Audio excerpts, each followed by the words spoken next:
Hello, my name is Simon McDonald, and this is the third video in my campaign diary series for my D&D game where I sort of tell the story of what happened. And the game that we're running right now is Curse of Strahd, which is this adventure you can buy from Wizards of the Coast that is this gothic horror thing with vampires and werewolves and spooky stuff.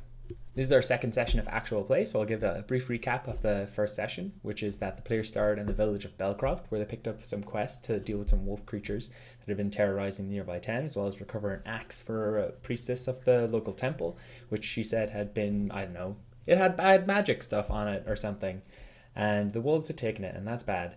And so they went off to the Whisperwood where they heard that they were, and they went to sleep, and they were awoke in a mist-covered forest, and they were pretty sure it wasn't where they went to sleep. So they investigated stuff and they went along the road and they didn't really recognize anywhere, and they passed some creepy gates that opened and closed behind them, and then they found a corpse with a letter that reassured them very much because it said, "This land is cursed, leave this place and surround it with the forces of good," which, you know, is great to hear whenever you're creeped out. And then some giant wolves attacked them, which doubly reassured them. But they took care of the wolves, they had no problem with that, and they proceeded along the road, and our session ended right as they began to enter into this town, the first hint of civilization that they had found so far. So we begin our session in this misty town, and they hear the mournful sounds of a crying woman echoing throughout the streets, so they decide to go forward and investigate. And I describe how the buildings are a mix of these abandoned looking and not so abandoned looking buildings. And so Mika, the wizard, the Dragonborn wizard, decides to go investigate one of them. I have them roll a perception check when they get close by, and they roll really badly. Then I have them roll a dexterity check, and they roll so-so. So then a pair of undead fists punch out through the boards of the boarded up house and try and grasp onto them. Luckily, they were able to slip away with that so-so dexterity check. And then it's initiative to decide who goes first. Everybody rolls really badly, apart from Mika, who actually gets to go first, which is very lucky, because she then pukes acid all over them, which is something that Dragonborn can do, and something that Mika, with a nervous disposition, thought acid really suits his kind of brand of timid. And so he then tries to move away. Unfortunately, it doesn't go so well for him, and he gets hit by a bunch of zombie fists and goes immediately down. So something to note is that Mika is played by Laurel, who played in my last campaign, and something that happened to Laurel's character in my last campaign was that they died when they were fighting an undead dragon because I attacked their unconscious body, which caused them to fail 2 death saving throws, and you have 3 and then you're dead for good. And that felt really bad when it happened because it was a really cheap death. They didn't really feel earned, they didn't really do anything cool, they were just lying on the ground and they just pretty much got killed. And that really sucked. So that informed my decision this time, because there were 3 zombies surrounding Mika's currently unconscious form, and I could have just attacked and killed them. They get 3 attacks each, they could have easily killed them, but that, I ruled, would have been really shitty, especially for the second session of actual play. And also it made sense to me that zombies would attack living, moving looking targets, so they lurched off after the rest of them. The combat didn't last too long, but it was really fun. A couple of things that were pretty cool that happened during the encounter were Jacques is a warlock and he's a patron of the Undying One, and that means that whenever undead want to attack him, they need to make wisdom saving throws. And the thing about zombies is they're not that wise. So 3 zombies tried to attack Jacques as the next squishiest target, and all 3 of them failed every single one of their tries to attack him. So that's 9 attacks that just didn't happen, which definitely swung the combat in the player's favor. And the other thing is that these are not regular zombies, they're Strahd zombies, and that means that whenever you hit them with a bladed or piercing weapon, you roll a d20, and if you do over a certain amount of damage, one of their limbs flies off. It could be an arm or a leg or a head, and it affects them in various ways. And unfortunately, I never got to attack with any of my severed limbs. I just got to creep over the ground with them, which was cool, but also I really wanted to attack them. But the players had a lot of fun. That added a nice layer of creepiness to the battle. So the players decided to move on and check further into town, I suppose, keep searching. So they eventually came to a crossroads, and on the left there was Bildrat's Mercantile, that seemed to be a shop of some kind, and to the right was this big tavern with lights on inside. And then further on to the left past Bildrat's Mercantile, there seemed to be that sound of a woman weeping coming from a big townhouse. So doing as heroes do, they ignored the weeping woman and went into the tavern. Jacques and Sai stayed outside, and Francis, Maneo and Mika went inside. And inside they saw 3 well-dressed women sitting at a table together, 1 man drinking alone, and a barman slowly washing some glasses. So immediately Francis goes right up to the barman, as the other people don't seem that interested in him, apart from shooting glances at him, and he asks for some wine. And the great thing about that barman is he talks in this extremely monotone voice and doesn't look up. He just says, glass of wine, 1 copper, pitcher of wine, 1 silver. And it's great. He's super, super creepy, and he won't respond in any other way, and he just keeps washing glasses and starting again from the beginning. And it's really a good introduction to, hey, these people might not be okay. So the players decide to go up and talk to the one guy who's drinking alone, and he introduces himself as Ismark, the son of the burgomaster, and the other characters come in because they want to hear what they say, and hey, they're thirsty. So he tells them that he's seen people like them before, and he's never seen anybody leave once they get here, so they might be stuck here, which, they weren't super happy about in character, but as players, they're fine with it. And then he tells them that his sister has been under assault by Strahd, and he would like their help. But before he says too much more, he sort of glances at the 3 Vistani women. They're Vistani, by the way. I'll explain that later.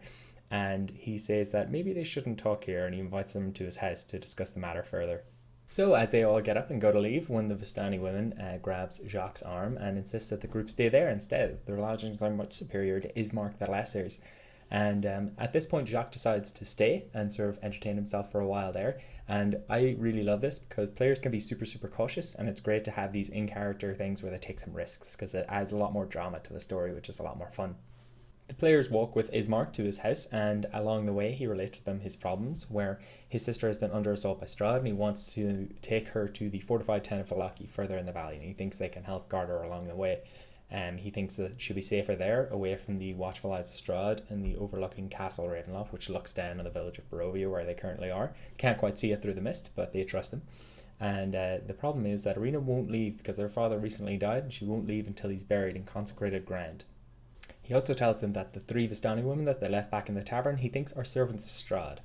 And at this point they come upon the mansion itself, which is this big building, but it's all scarred with fire and claw marks, and there's not a pane of glass left in any of the windows. But they go up to the big double doors and knock, and Ismark's able to get his sister open the door. And at that point the door opens and they see this woman in this scattered bits of armour holding a sword. She's very pale and she has 2 bite marks in her neck. At this point, I bounce back to Jacques in the tavern, and I love when players separate like this because I get to bounce back and forth, and it really increases the tension at dramatic moments. And he's drinking with them, and he notices that their shadows don't quite match their movement, which creeps him out a little bit, but they tell him this spiel about the land and how great it is and what a lovely ruler Strahd is. Maybe they're not in the up and up, because as you may be able to tell, Strahd may not be a good dude. And so eventually they tell him about the castle, Ravenloft, where Strahd lives, and he says, I'd really like to see a castle, and they're like, you should definitely go see the castle, you should go see it right now. And he kind of agrees, and then they drink a little more, and then I hop back to the other group. At this point, the players are inside the mansion, and they're sort of questioning Irina about her involvement with Strahd, and she explains that he's visited 2 times already, and she fears what will happen if he visits again. And then they kind of remember that thing with vampires where they can't come into a house or dwelling without being invited, and they sort of ask about that as they're super suspicious of this pale lady with vampire bite marks. And she tells them that she can't really remember the encounters. He's got this charm about him that renders all the memories kind of vague, which doesn't really allay their suspicions that much, weirdly. At this point, they notice the body in the side room made of this makeshift coffin that they've clearly cobbled together out of stuff around the house. And she explains that their father died a few days ago and she won't leave until he's buried at the church grounds. And they explain that the house has been under attack by monstrous legions for weeks, and it stopped when the burgomaster died. And immediately Francis and Mika, who are kind of the most goody-goody of all the people in the group, decide to help her, and they'll help her bury her father, they'll help get her to Vallaki. And Sai's kind of suspicious, but she goes along with it, as does Manio. And at this point they say, we'll do it, but we'll do it in the morning, and they decide to go get Jacques. So they leave to go get Jacques, and I hop back to Jacques and have him roll a constitution save to see how drunk he is, and he fails it, and he does really, really badly. So he's quite drunk as the party shows up, and they have to drag him out and settle his bill, which I think is 10 gold for all the wine that he drank. And then he insists on going to the castle, and they sort of lie and go oh yeah, we're going to the castle, while just dragging him to Ismark's house. And he misty steps, where he teleports 30 feet in one of his spells, and he just falls flat down into the ground, takes 1 point of damage. So they drag him back to the house and get him to go to sleep. They all go to sleep in Ismark and Arina's house, and they decide to set up watches. And on one of the watches in the middle of the night, Sai rolls a perception check, and she rolls a natural 20, which is very good. No critical successes for skill checks in my game, but it's still very, very good, especially with her high perception. And she notices there's this horde of beings coming towards the house. And at this point, she wakes everybody up, and I say that it is now time for a skill challenge. Skill challenges are a mechanic from 4th edition of D&D, where players have a list of skills like Arcana and Sleight of Hand and Stealth and stuff like that, and they're presented with a problem, and they need to use those skills in a creative narrative way to solve that problem, and they need to accumulate 6 successes before they get 3 failures. This whole skill challenge encounter wasn't actually in my notes, but I'd recently watched a few videos by Matt Colville, who had done some on skill challenges and how good they were in games, and it sort of inspired me to use that at this moment, because I originally thought this would be a fight, but then I thought it would be much more entertaining as a skill challenge. I didn't really fancy running a big combat like that at the end of the night. The challenge presented to the players was there's a big horde of monsters coming towards the house, and you need to fend them off and keep them out, and otherwise drive them away. And 2 of the players decided to use athletics, Manio and Francis, to hold closed the boarded up windows, and this is something where I ruled that 2 times is pretty much the max that you're going to be able to use the same skill in any one encounter. I didn't want to rule it out completely because they don't have a lot of skill proficiencies as sort of frontline fighters, but I did rule that anytime this happens in future, you're going to have to describe it differently at the very least. But we saw some really creative solutions, like Sai used her medicine skill and got some herbs and stuff from the kitchen that she knew wolves were particularly averse to, and opened the door and like sprayed it in their face and got them to run away. And Mika tried to use insight to see which one of the windows was like weakest, though, so they could reinforce it. And it was great because it ended up at the end that they had 5 successes and 2 failures. So it was Emanio's go and he was holding closed the windows, and it was, if he had succeeded, it would have succeeded, and if he had failed, the whole thing would have failed. So he luckily succeeded, and they managed to endure, and it was just this great moment of tension and creativity. They managed to fend off the assault and make it through the night, and they all sleep and they get all their health back and all stuff like that. And they decide it's bright and early in the morning, let's take this coffin up to the church. So they all get the coffin on their shoulders and they walk through the town, and they see Castle Ravenloft piercing like a spear into the sky on this giant promontory of rock. And the mist starts to creep in as they get up to the church, and as they get close they just hear this inhumanly loud screech that just says, "Father!" This kind of creeps them out a little bit, and the voice continues to yell about her father and how he's so hungry. And they enter into the church anyway and find this priest in soiled vestments up behind the altar, and he's clearly kind of insane. He recognizes Ismark though, and after a few high rolls by the players, they persuade him to come out and do the ceremony. And while he's doing so, he tells them that his son had been away and he thought he was lost, and then he came back, but now it's much worse.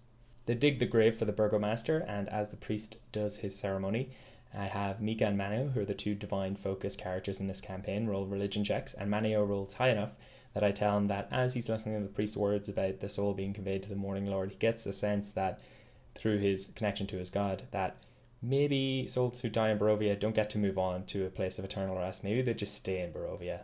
And that is where I ended the session, because I like to end on a little bit of a dramatic note. So the second session of actual play went really well. There was some fun combat, there was a lot of role playing, the players picked up a quest or 2, and we had this fun skill challenge to sort of end the session. And yeah, I had a lot of fun running it. Once again, running from the book was just so much easier. I just prepped the day before and it was so quick. Definitely, I'm really enjoying running from the book so far. A few lessons and things I wish I'd maybe done a little bit differently during the session was, the first thing that I thought of was, I kind of wish I had have ended the session when I shouted, "Father!" because that was like a really creepy thing, and it would have been like even more dramatic to end on. It wasn't that bad where I ended it, but it was just something I probably could have improved. Another thing was that the fight with the zombies was really fun, but I had actually prepared ahead of time like a bunch of different enemies, because I didn't like the way the direwolf fight in the first session of actual play went, where it was a lot of the same enemy. But at least the combat was short enough, and the zombies had like their limbs flying off, so I felt like that was still like quite an interesting fight. But next time, definitely, I want to use some more varieties of enemies. That was it for the second session of actual play, and I will get the third session all recorded and edited together and uploaded fairly soon. I realize this one was a little bit late, and I apologize for that. But if you would like to get alerts for the next time I put up a video, please like and subscribe this video. And I think there's like a bell thing down the bottom right, and you'll get an alert if you click that. And that would be cool. So yeah, until next time, see you later.